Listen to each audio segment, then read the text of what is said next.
Om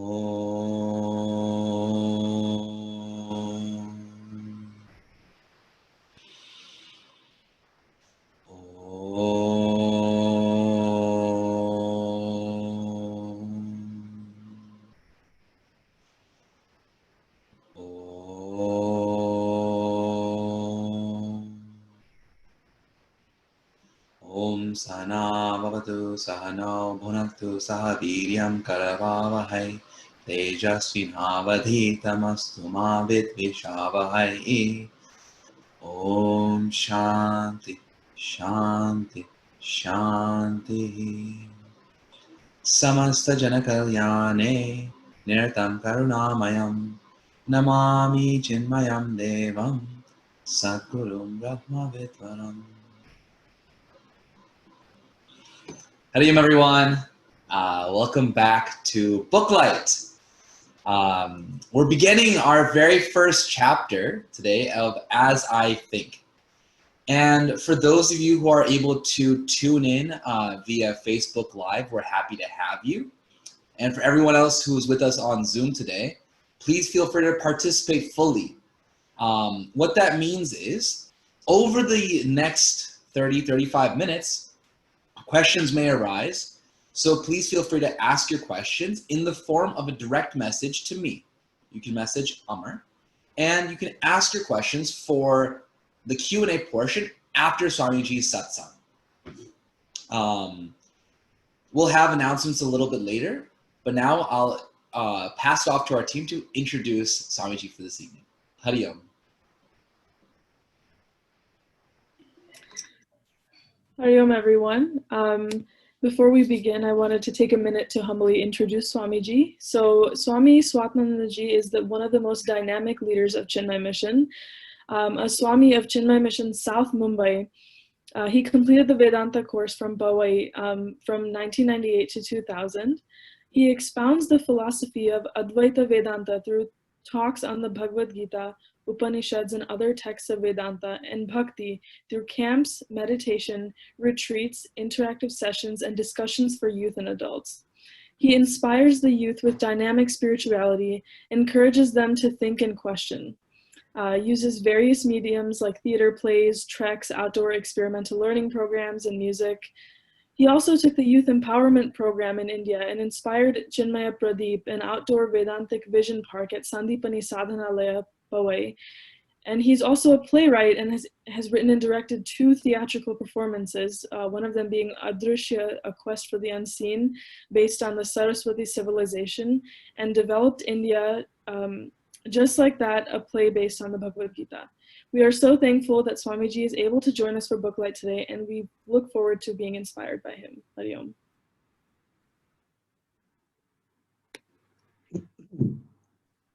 So Hari Om and salutations to one and all, Shubhani ji, and to all of you present here. Thank you for this opportunity. It's wonderful to share Puja Gurudev's vision with all of you. Today also happens to be a very significant day for us. It is the YEP day. When Yuvaveer program was started on 22nd September, I think 2013, 2003, I think. So each year we celebrate this as a YEP day, and it's wonderful to share with you. So this book, As I Think, outlines the vision of Puja Gurudev. We should understand the background also, that when Gurudev, why did he start this whole thing? You know, in an army, they have various operations, you see. So when they have to do some rescue mission, or they have to attack an enemy, or they have to defend, or they have to even, let us say, help the public, whether there is a flood or any such thing, they need to build a bridge. They use the word operation. So Gurudev also had launched an operation, and that operation is called Operation Fakiristan. Because in Gangotri, there is this place called Fakiristan, where the sadhus and mahatmas, they get together and they do a lot of discussions, and many times Gurudev would find it very dry. So once on the banks of Gangaji, he was sitting there, and that's where he felt the urge to bring this knowledge to the masses. So that's where he says in his words that, can I face the educated class of India and bring to their faithless hearts at least a ray of understanding of what our wondrous culture stands for. Sitting on the banks of the roaring Ganga, I shivered as I pondered the thought. None could argue against the eternal truth that man is in essence God, but could I explain it to others? Now this is the moment of his inspiration where he feels that this knowledge must go to the masses, and this is the wondrous knowledge of our culture.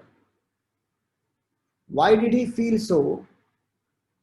Is because he also had worked earlier as a journalist, fought for the freedom of the country, transformed when he went to Swami Shivananji and Swami Taponji Maharaj, and he understood the essence of our culture.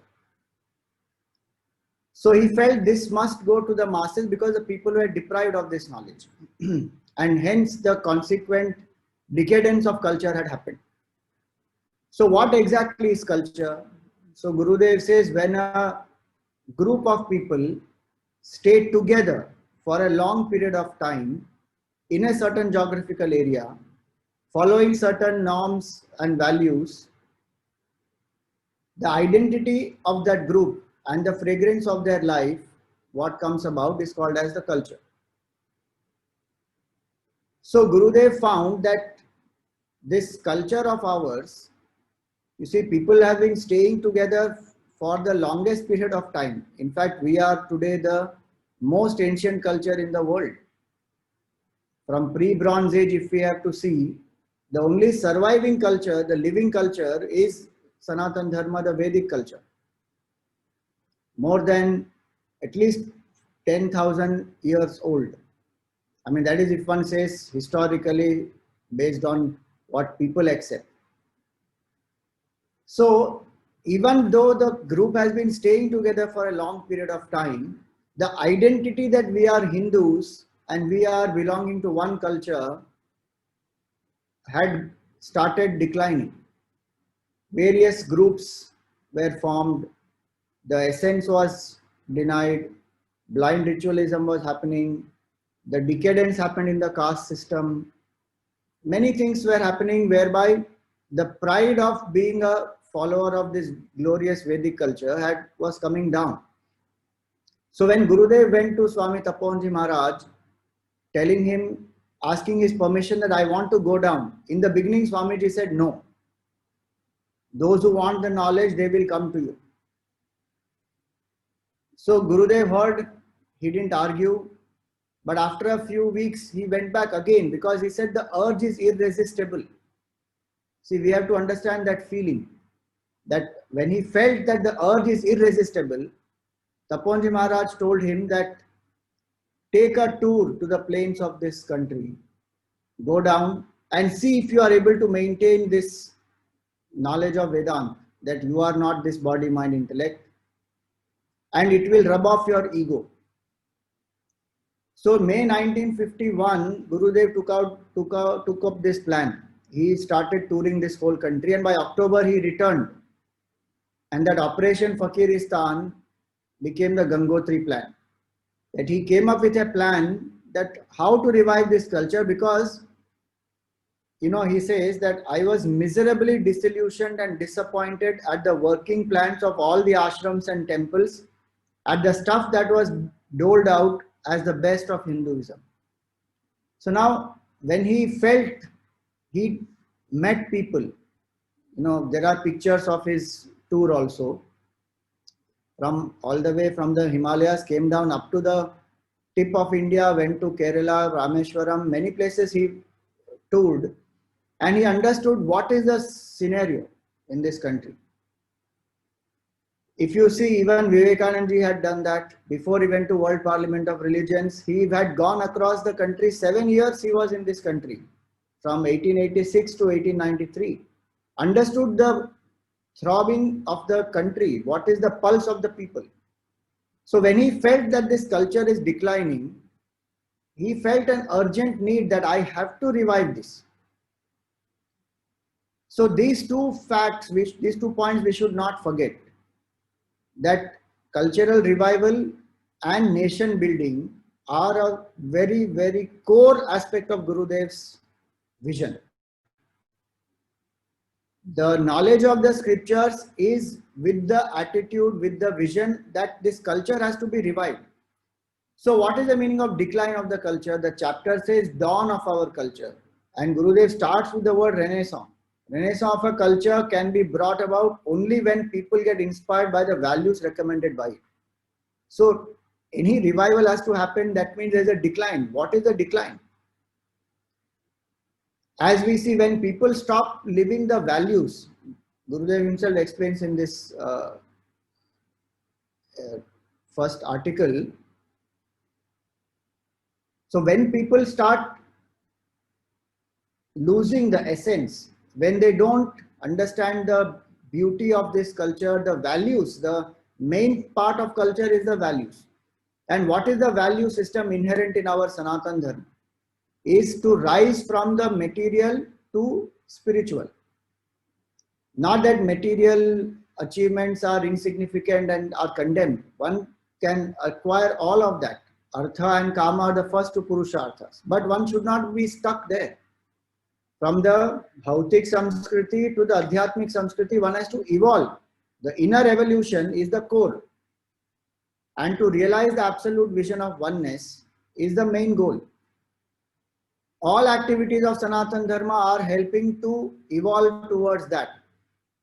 So obviously when there is no barrier that Vedanta accepts, including this body, then caste, community, creed, gender, nationality, everything falls apart. That universal vision of oneness is the crux of Sanatan Dharma.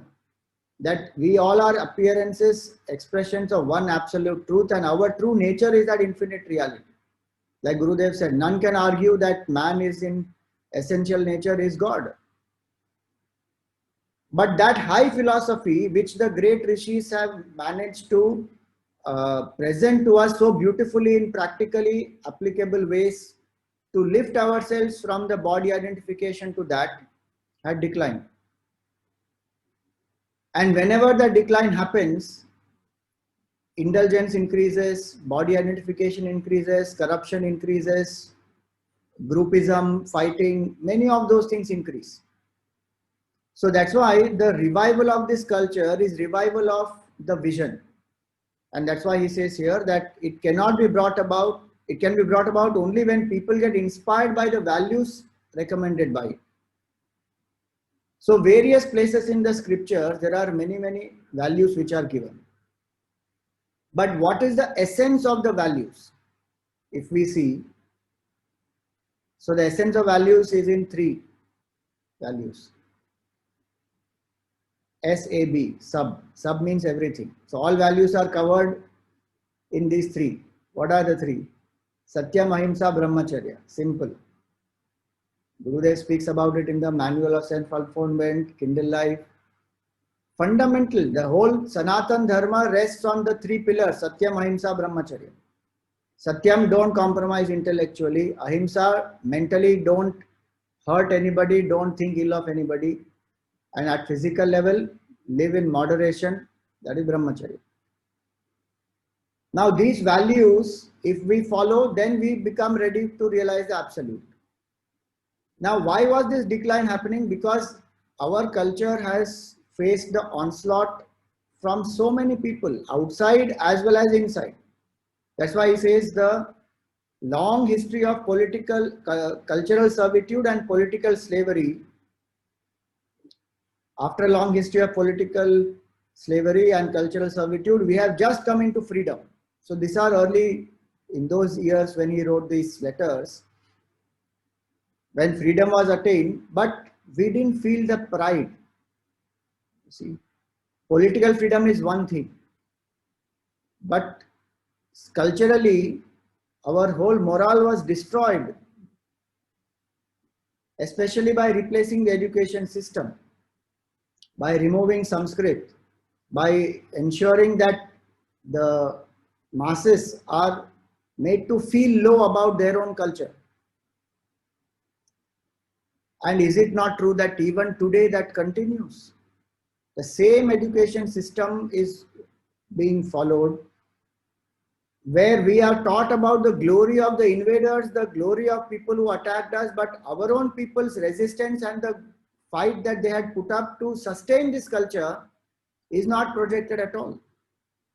There is no single culture in the whole world which has gone through such an onslaught and still survived. They all have finished. They are wiped out. This is one culture which has survived, and it is thriving also. Because there have been people who have given great sacrifices. Now that was not taught to us. So the Hindus, how they have grown up, and our un-Aryan nature, we find ourselves merely labeled as Hindus. We are Hindus just because we are born as Hindus. Not the, we don't feel the pride of this culture. When we don't feel the pride of this culture, we don't even want to proclaim that I'm a Hindu. Today we have come to that state where nobody wants to say I'm a Hindu. At least I'm speaking for Bharat here. Many times people feel, no, I am secular. I am not a Hindu. You see, so that notion is there where inherently Hindu culture is most secular culture. But unfortunately, this division has been created, Hindu versus secular. So we are merely Hindus. And what does the intelligentsia think? The intelligentsia in the country has learned to ignore their culture and their religion as something redundant and unnecessary. Sad state of affairs, isn't it? What he wrote at that time is so much more relevant today. What is being taught, what is being propagated much more aggressively is this anti-Hindu propaganda. That this culture is rigid, this culture is inflexible, this culture believes in exploitation through the caste system. In this culture there is animal sacrifice, they are not environment friendly, so many such things. It is very ritualistic, it is blind rituals, it is superstition, it is old belief systems.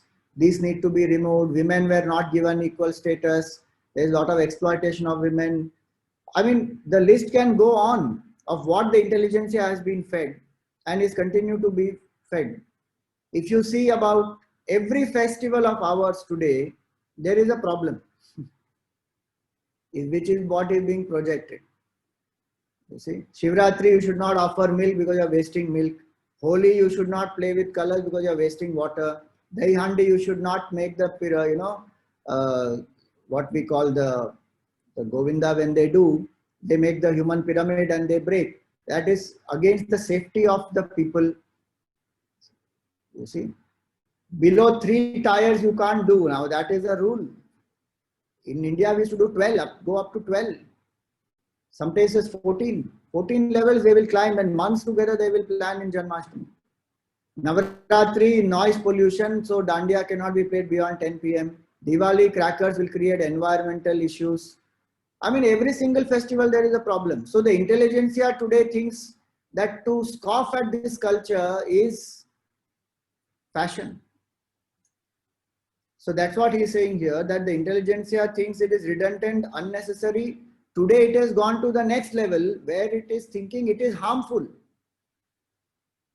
So one is going away from it.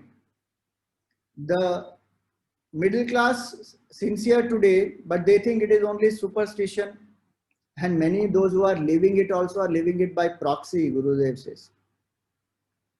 And the followers of this culture, they live only the non-essential externalism of the religion without appreciating the significance. Now this is the state.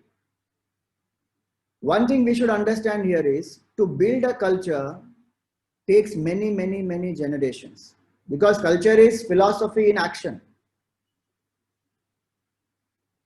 If that philosophy is not translated into action, it will be dry philosophy. And if that culture does not have the backing of a strong philosophy, that cultural practice will be superstition. It will just be a mechanical ritual. So to build this culture, meaning to sustain the philosophy, then make this application in daily life, takes a long period of time. Many generations have to live it for it to take the shape that it takes. Now, apathy of one generation is enough to destroy it. Simple example I will give you. Sandhya Vandan is a beautiful practice in our culture. How many people do Sandhya Vandan? What our forefathers, ancestors used to do regularly, they begin the day with that. Today, so many of us, we don't do Gayatri Vandan at all. And then we will become a part of a group which is so-called a HEP group, which believes in sun worship. We believe in sun worship. And then Amazon will have these sun worship kits, and then go on buying sun worship kits from there, and then face the sun and offer the water and feel I am so relieved. I feel so stress-free. Early morning I get exposed to the sun. I get vitamin D. I get nice oxygen. Arey Baba, Gayatri Mantra was that only. Your culture taught you so beautifully. And then they will chant the Gayatri Mantra also without proper intonation, with all tabla, peti, music, harmonium, everything. So that's how slowly we lose. And our culture, our people don't follow. I'm not saying others should not follow, but when the natives don't follow that, somebody else is taking it up, then it comes repackaged from there to us. How sad is that? Shraddha period just went. 18 days of, 15 days of Shraddha period just went. How many people do even Shraddha today? What is the meaning of Shraddha? In every culture, there is so much of importance given to ancestor worship, to thanksgiving to them, to feel gratitude towards them. So many cultures do that. But in our country, so many people will not follow Shraddha. And many parents will say so proudly that I have told my children that don't do any Kriya Karma after me. I'm fine. I don't need any such rituals. I don't believe in rituals. But when they have to go from one country to another, when they travel, they need food. That preparation they will do. That they will tell children, that the parents also will give children, children also will give the parents. That you will do. But Shraddha Karma, when you are on your final journey from here, nothing you need. Wonderful. So the apathy of one generation. If one generation says, I will not do this, it's over. That entire practice which was built over many generations just gets lost. So this is what has happened in our country. Now Gurudev felt that we need to revive this from its spirit, from the essence, the knowledge that why we should do this. When it is brought back, the vision is lifted of what is the higher goal of life, then slowly the culture would revive.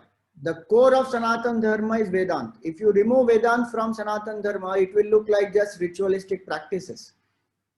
This Vedanta is what he thought to bring to the masses. And so therefore he says to invoke the Usha. Usha means the dawn. To invoke the Usha of our culture would be to bring the salient features of Hinduism and the inexhaustible beauties of our culture to the understanding of our generation.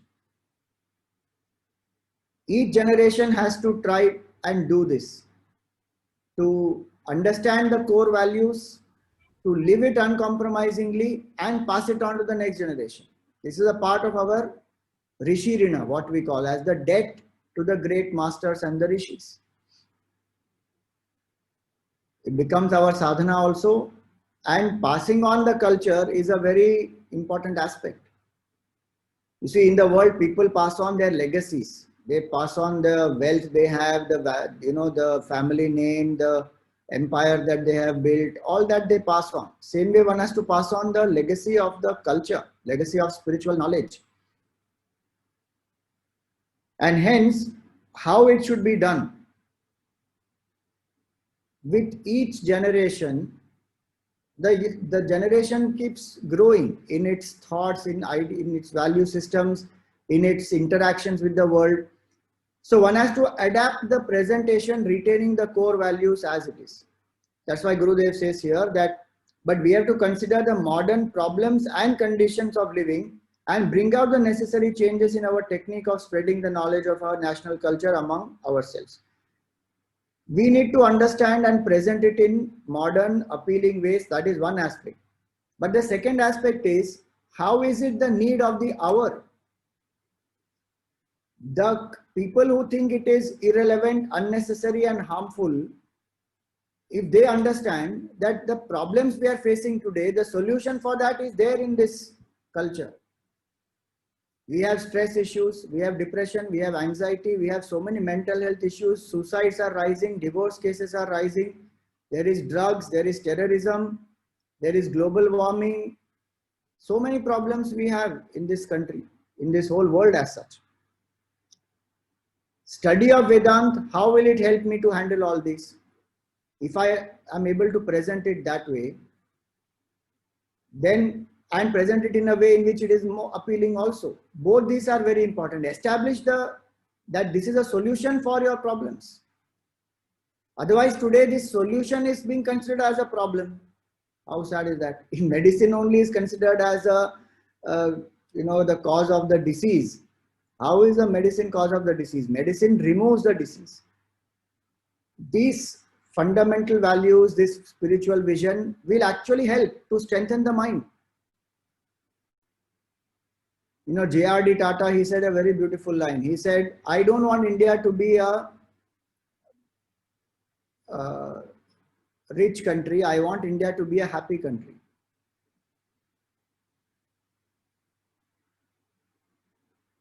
Because if India becomes a happy country, wealth and richness and other things will anyway come.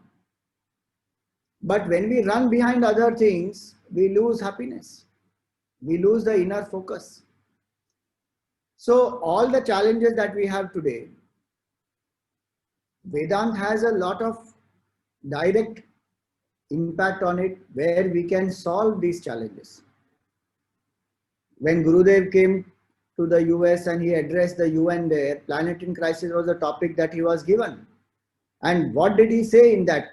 He said, open the map of the world and close your eyes and put your finger anywhere on this map. And is that place not boiling with problems and challenges? What is the solution? Outer world we can make changes, but the real solution comes from within. And that's where he also emphasized that through individual transformation alone, world transformation is possible. So his vision was to make people understand that this knowledge can help you in your daily life. It is not just about realizing Brahman. That is the highest goal. Vedanta is not an exclusive knowledge. Vedanta is all inclusive. And hence it is that we need to refine our ways. He tried in his ways.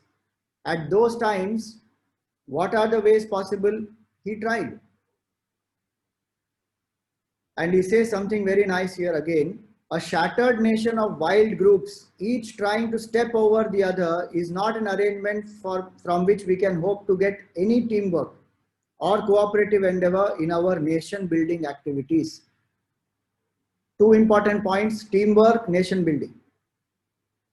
How did Gurudev develop this whole Chinmaya movement? And not just the Chinmaya movement. For him, Chinmaya movement was a tool for the larger vision of nation building and cultural revival.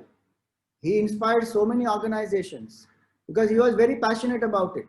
On any current issue that the culture was going through, he would make statements, he would inspire people, whether India was in a war with Pakistan or China, or whether India is, the Ram temple has been broken, Babri Masjid has been broken there, or any other issue happening, the emergency happened in India, freedom of speech was gagged, so many issues and challenges which were there, he would respond. And he would guide people, okay, this is the outlook, this is how we need to respond. And he built teams everywhere. So in our sharing of this knowledge, are we doing these three things consciously? Things to revive culture, to build teams who have this higher vision, and work towards nation building. Wherever we are, in that country, we must be supportive to build the glory of that nation. So he was very, very clear about this, and we should also be very clear about that. So he said, this is one thing which will bind all of us. From Bharat standpoint, when we see various places have various cultures, each state is diverse. But what is it that binds us? Politically, we may be having different geographical boundaries of each state, the way of food, the way of the language we communicate in, the customs, traditions, some of them are different, very wide variety we find in our country. But still, what united us? You see, many people today think that there was no identity called Bharat at all. It's all kingdoms only. And there are these Breaking India forces who try to propagate this. There was no identity called Bharat. There's nothing called India. There's only, it was all clusters of kingdoms, each king fighting with the other, trying to expand their kingdom. But that is not true. We had an identity, we have an identity called Bharat. The Vedas mention about it, the Puranas mention about it. And there are people who have come here not because they heard about a kingdom, because they heard about Bharat. So what united all of us is this culture, the Vedic culture. Even today, we see that so many practices are same across the length and breadth of our country. Lord Shiva was worshipped in Kashmir. Today, the situation of Kashmir is very different, but it is the land of Kashyap Rishi.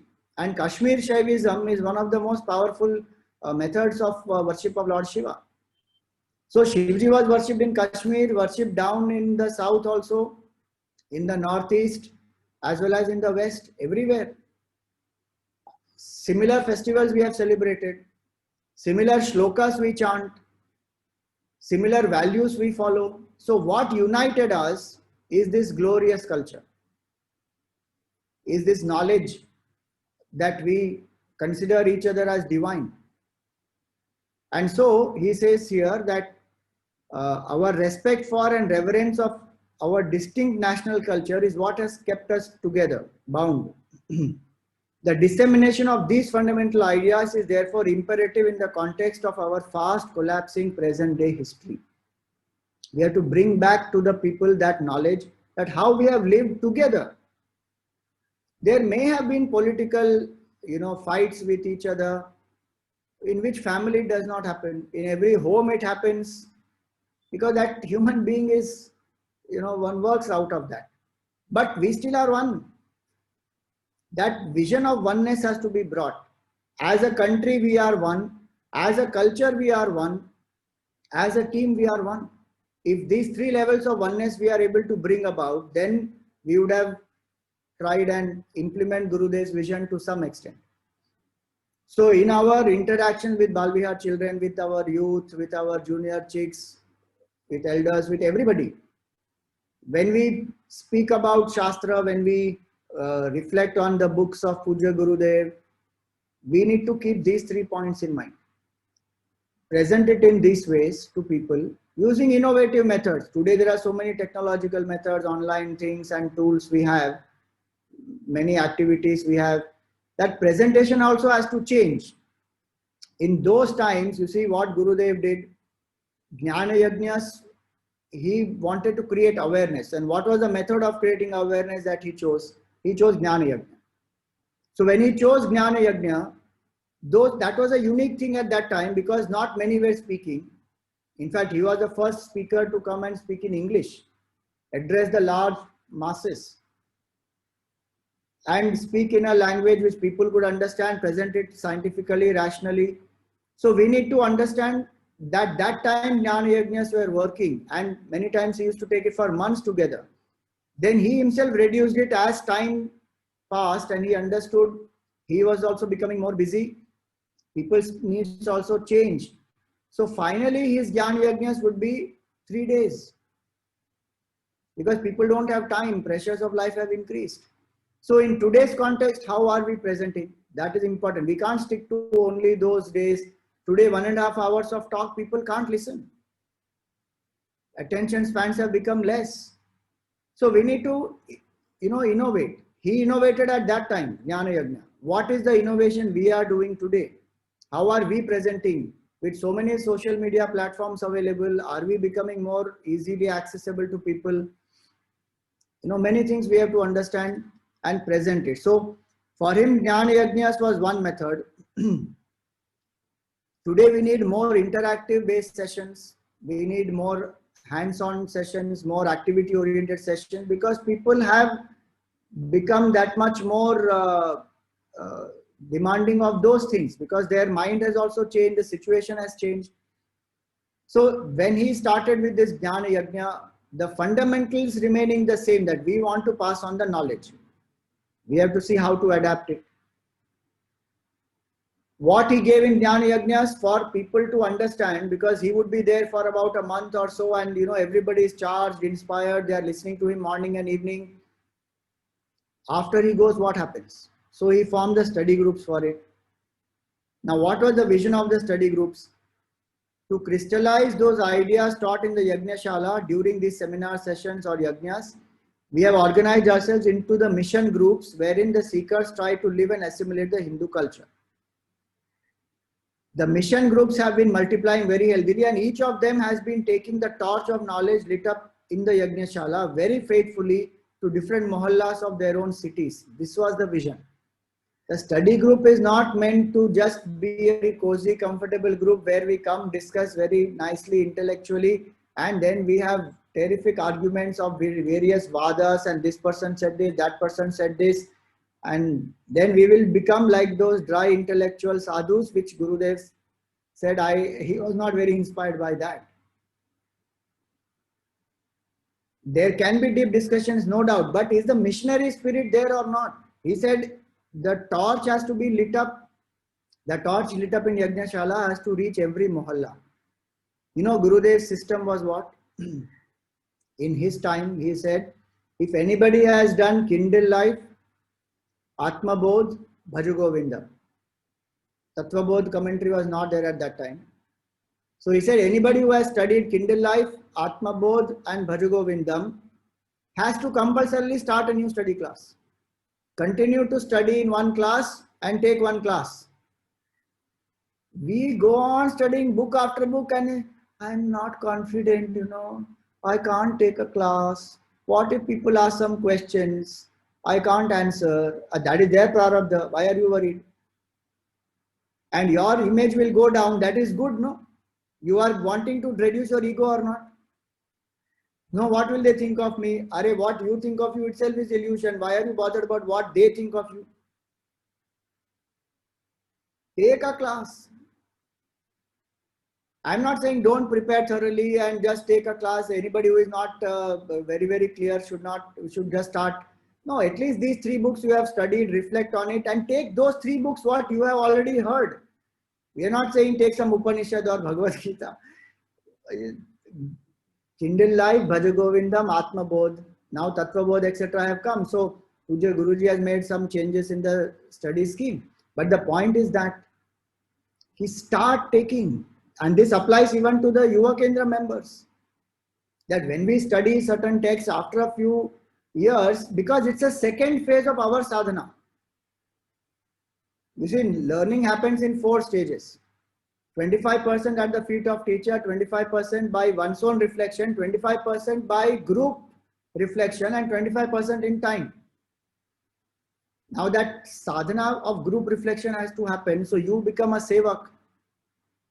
And the teaching is the best method of learning. There is no other better method. Gurudev himself did that or not? And this hesitation he had. He went to a Mahatma and he said, how can I share knowledge? How can I teach people? And the Mahatma in Uttarkashi told him, don't think that you are teaching anybody, because Guru is Bhagavan alone. You are doing your loud reflection. Your higher intellect is telling your lower mind. Keep that attitude. And Gurudev said that to all of us. And he said, if somebody doesn't know, if you as a sevak don't know some answers, don't worry, bring them to the brahmachari or the swami, because they also need a job, otherwise they will go jobless. So you don't worry, don't hesitate, you just take. That spirit we need. That I have gained so much, how much will I keep taking? Start giving. Go out and reach out, take a class, take a Balvihar class, take a Chik class, take a Shishu Vihar class, share knowledge. Suppose you say, no, I can't take study class, no problem. Small children you can handle, youth you can handle, take any one group, take. So that was his method, and that's what his vision was, that missionary spirit has to be there. Please remember this combination is very important. If one of the things goes away, then we are not living his vision. Anchored in the knowledge of the scriptures, we must have the missionary spirit. Both these are important. We can't just have missionary spirit and not get anchored in scriptures, nor can we have just anchoring in scriptures but no missionary spirit. Why? I am just wanting to realize Brahman. If we were so super sattvic, we would have gone into samadhi already. If we are not going into samadhi, that means we should better go and do missionary work. Simple. Go and share the knowledge with the masses. How to know whether I am ready or not? 3 books you studied. Ask your sevak. Start reflecting. Lesson plans are made. You think about how Gurudev would have started this mission. Sevak training was available that time. Manuals were available. Lesson plans were available. Did people wait here? If somebody gives, then only I can do? No, they started. Today, so much more is available.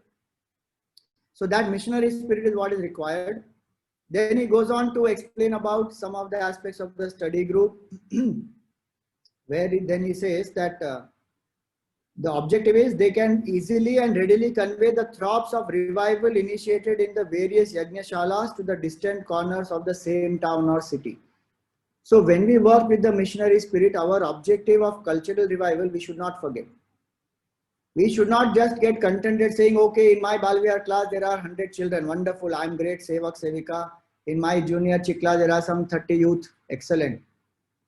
Out of those 30, how many Sevaks have you been able to create? How many new classes have started? How many more people are inspired? That has to be our vision. That missionary spirit, one never forgets of cultural revival. So then he gives 3 examples. A stone which is thrown in pond, in a drum of oil, in basin of honey, and in coal tar. 4. The medium, so he says the vibrations are conducted more easily when the medium is more fluid. So as an individual sadhana also we can take up to figure out whether our mind is as clear and what we can say gentle as the water, then the ripples are more, or like the drum of oil, the ripples die away very quickly. In basin of honey it is still less, and in coal tar it is only at the point where the stone hits the tar, but it completely gets just absorbed.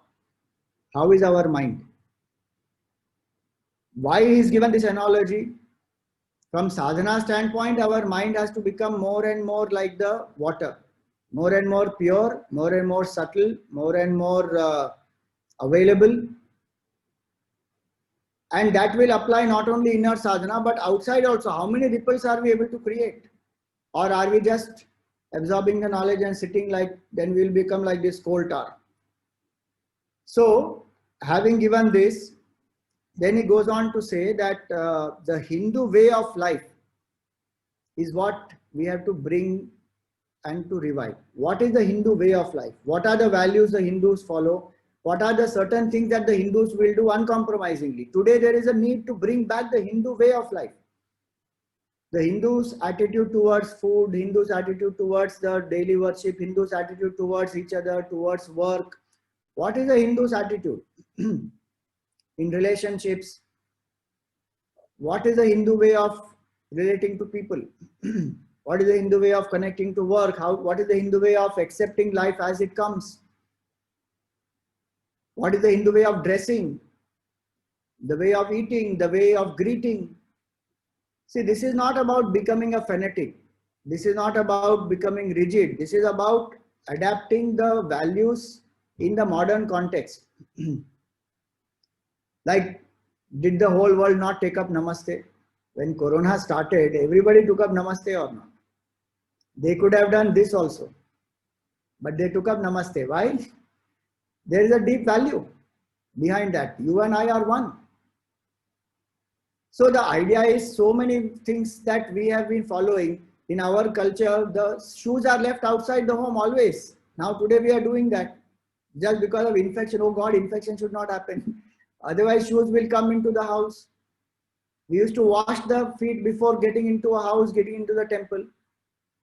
Cremate the dead Now all those things are getting revived or not, because there is a certain definite understanding of its beauty. That Hindu way of life has to be brought back.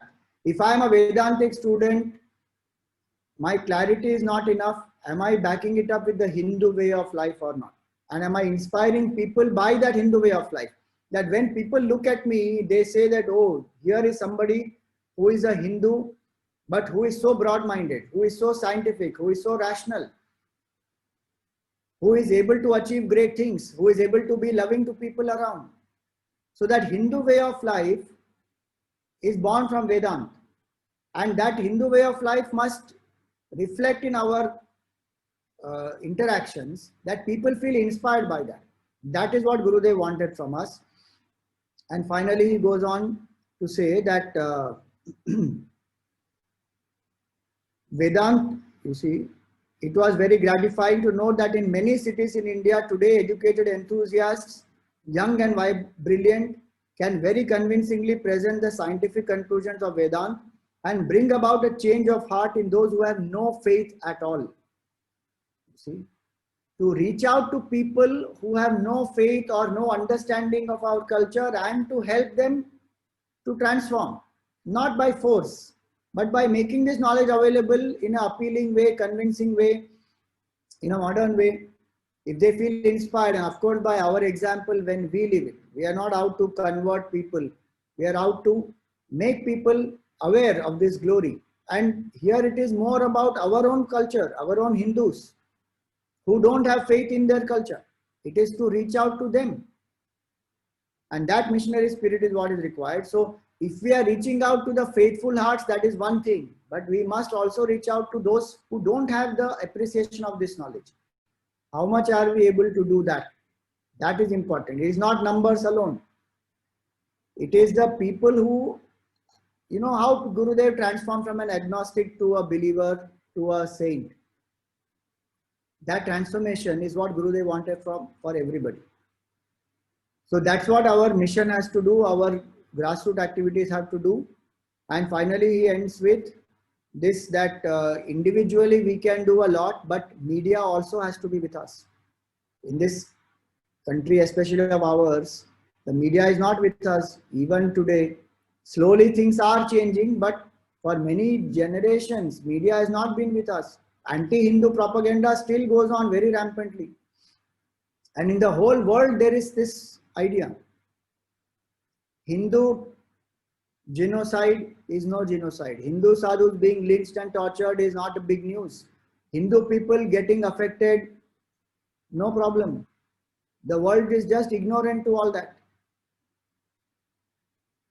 And on the contrary, it will be the opposite propaganda which will go on. So that he ends with this aspect that unfortunately today the Indian press has no respect for such ideas and themes, and we enthusiasts also know not how to put across our ideas in an appealing and entertaining style. Today it is important that many of our people who have this pride of this Sanatan Dharma, they start owning up these media houses and they start ensuring that this wrong propaganda goes. We need to train our people, the journalists.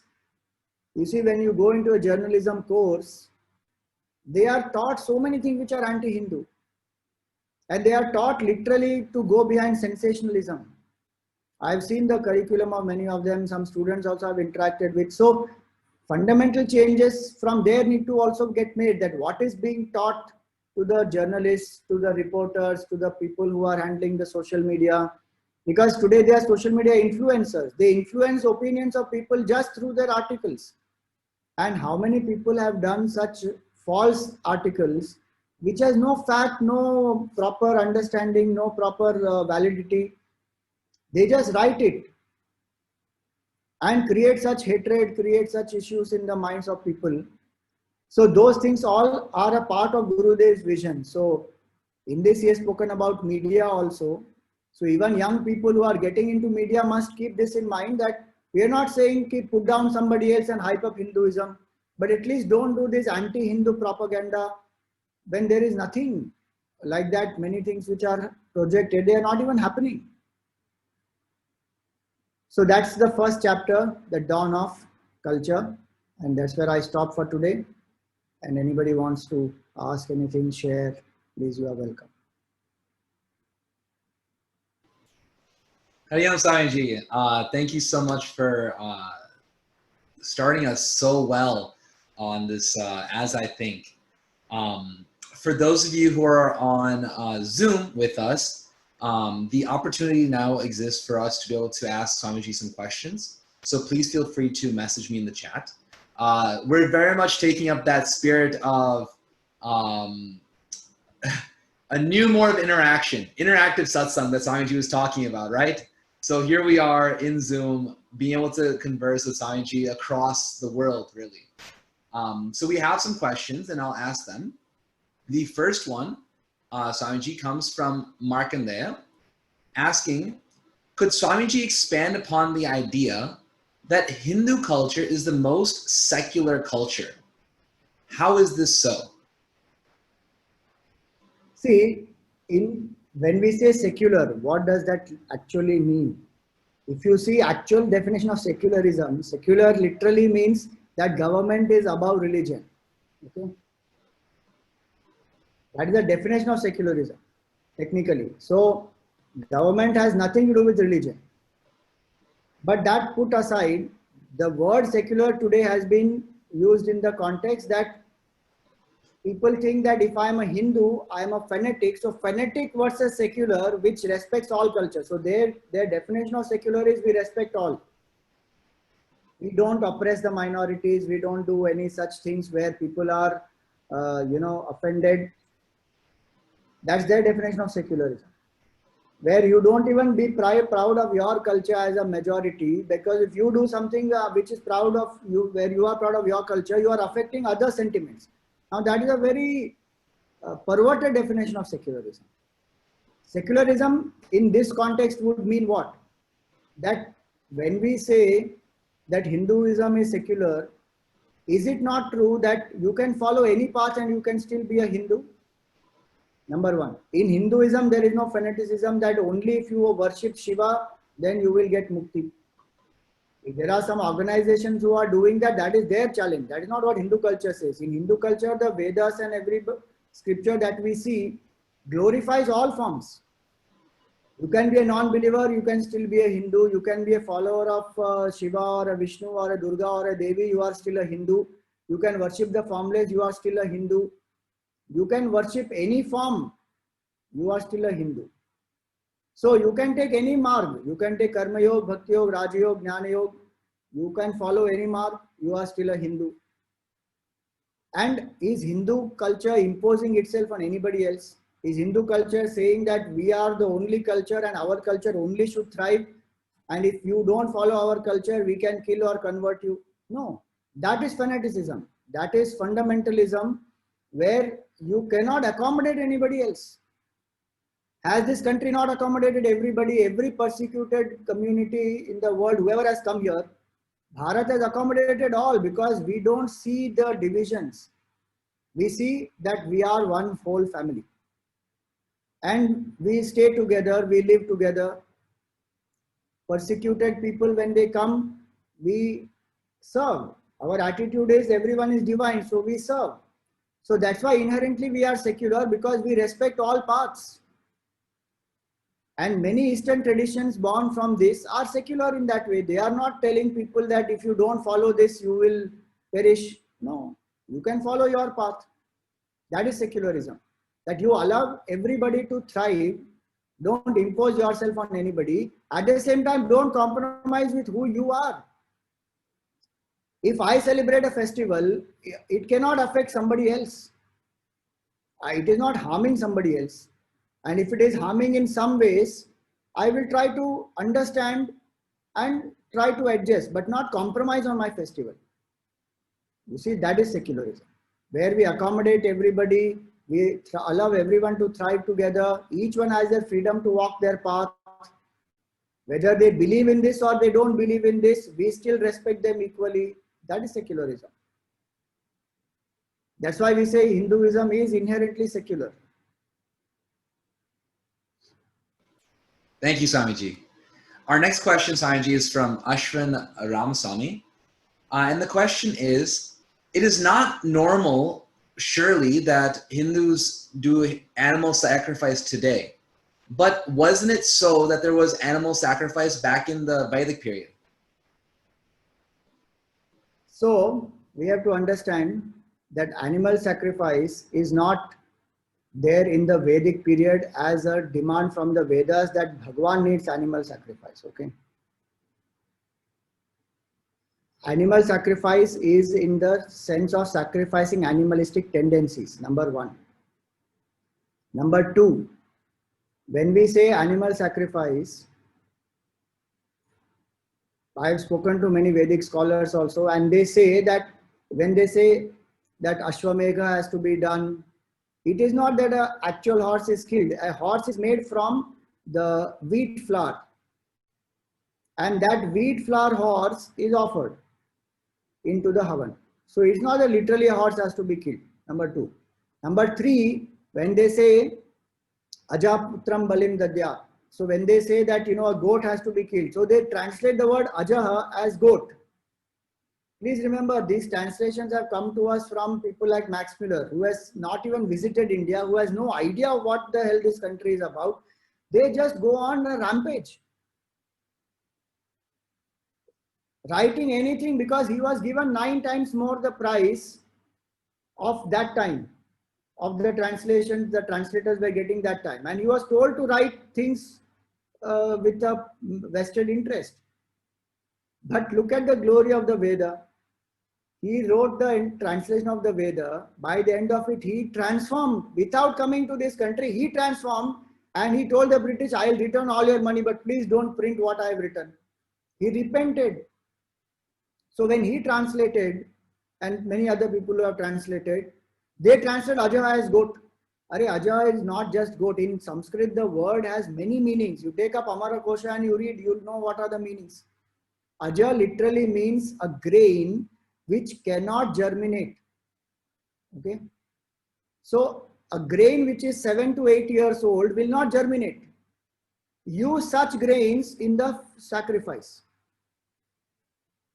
Because the grains which can germinate, don't waste them. That was their point. Use them for creating more crop. The grains which won't germinate, put them in the sacrifice.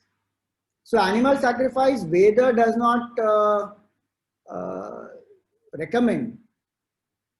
And also we find that people who are doing tantric practices or who are doing lower practices, propitiating lower forms of devatas and ghosts and such preta and bhuta, pishacha, all of that. So those jivas, they need some animal sacrifice, and these people who want to get certain powers from them, they will do animal sacrifice for getting those powers. But the Veda doesn't say do animal sacrifice for your well-being or for prosperity or any such thing. So it is people who manipulate it because they want to eat the food of they want to eat the flesh of the animal. So then they put it, oh, religion is telling that. Veda doesn't say that. Okay. Swamiji, we have, we're supposed to be over on time, but we'll ask one more question for Swamiji. Swamiji, this comes from Heyman Panditi. Swamiji, how does one cultivate intellectual sharpness and clarity? So intellectual sharpness and clarity can be cultivated through manan, through reflection, as well as through understanding deeper, subtler concepts. So suppose we say, I want to think about space. Now, when you start thinking about space, so many challenges will come up because space doesn't have form. You can't see, hear, taste, smell, touch space. What exactly is space? If you start inquiring into that, the intellect will start getting more and more subtler and refined. So using certain concepts like that, like space or like deep sleep or like Turiya Avastha, consciousness is the highest, absolute truth is the highest. So when we start training our intellect in thinking of that, our intellect becomes subtler. To get clarity, we need to follow a systematic step-by-step process of understanding the scripture. We can't take any random book and start reading and we won't get clarity. So like we have in the mission, the whole study scheme that Gurudev gave us. It's a fantastic way. If you follow that scheme and do the individual reflection and group reflection, clarity has to come. So follow step by step, reflect more than you read, reflect on subtler concepts, and finally clarity comes through intuitive realization also. When the mind becomes purer, clarity is automatically born in a pure mind. So it is not just an intellectual quality. The heart has to be purified at the same time. Because if the heart gets purified, then intuitively one will know so many things, because all knowledge is inside us. External means are only, external things are only means to invoke that in us. So do sadhana to purify the mind. Have an altar of surrender. Ensure that the ego gets surrendered and the mind invokes more devotion and more love for the higher. Then clarity will also come.